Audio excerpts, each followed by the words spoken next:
The government says it's your money to voters, but clearly this is not what the scheme was intended for, was it? Well, absolutely not at all, Tom, and good afternoon. Great to join you. As the Treasurer has said today, we are giving Australians who need to access their super the choice. And there's been a lot of criticism, particularly against young people who might be using their superannuation to purchase items such as furniture and the like. Well, we're not in the business of telling all Australians who want to access their super how to spend that money. And so we have some 1.8 million Australians who have accessed their superannuation for all the right reasons. And as I say, it's up to them how that money is spent. So 11% being spent on online gambling. No concern about that? Well, Tom, the bottom line is that as a government, we have moved incredibly quickly, whether it be JobKeeper, whether it be Job Seeker, whether it be the urgent support required for business, whether it be the massive investment in health. We have moved quickly and urgently to address the coronavirus pandemic and to make sure that the economy stays afloat. And that also includes providing early access to superannuation for those who do need it. So we are saying to Australians, please spend it. Obviously, we need them to spend it wisely, but we want to give Australians the choice. And I don't think when we need to roll this money out so quickly, I don't think it's appropriate that we start being the nanny nation and telling Australians how they can spend their superannuation. It is their money, Tom. That's the bottom line. It is their money, but I'm asking you if it's a good use of their money. This is money that was supposed to be there for their retirement. We have a scheme where there is enforced saving. The Coalition agrees with that scheme, whether it's a good use to be pulling it out and 11% to be spent on online gambling and also increased money on alcohol.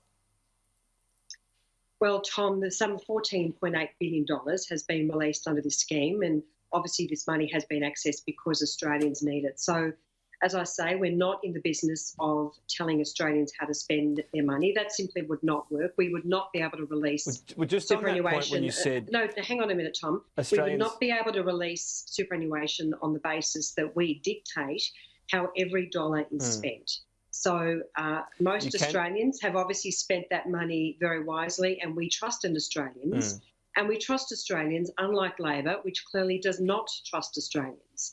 And at this time, when so many Australians need support... Okay, well, let me just jump in with this one. We have to You just said put that release trust the in. money.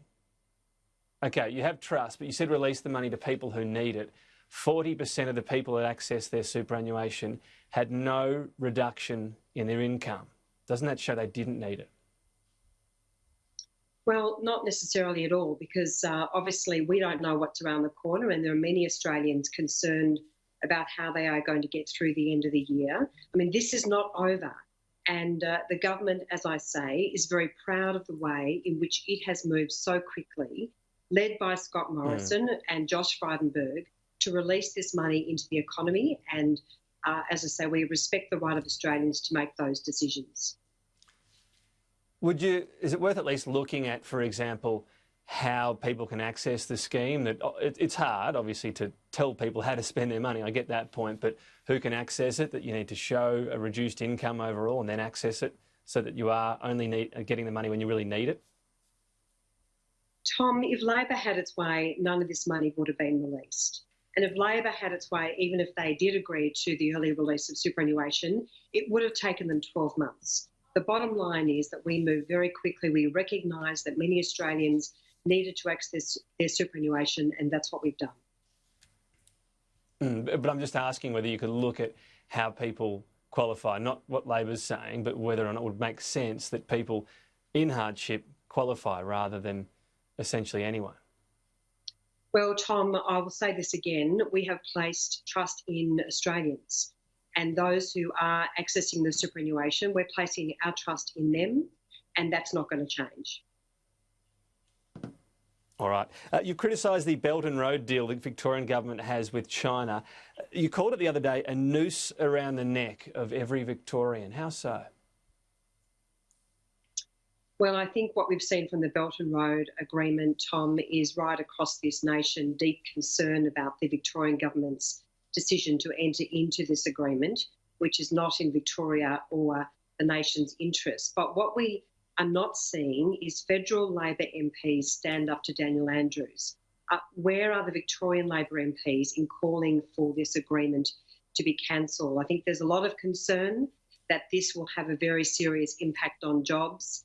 But regrettably, once again, and I'm talking about the likes of left-wing Labor MPs in Victoria, the likes of Libby Coker, Lisa Chesters, Catherine King, they have remained absolutely silent, and it is a terrible indictment on Victorian Labor MPs, with the exception of Kimberley Kitching, of course, who have not had the courage to call out Daniel Andrews on this agreement, which is not in Victoria's interests.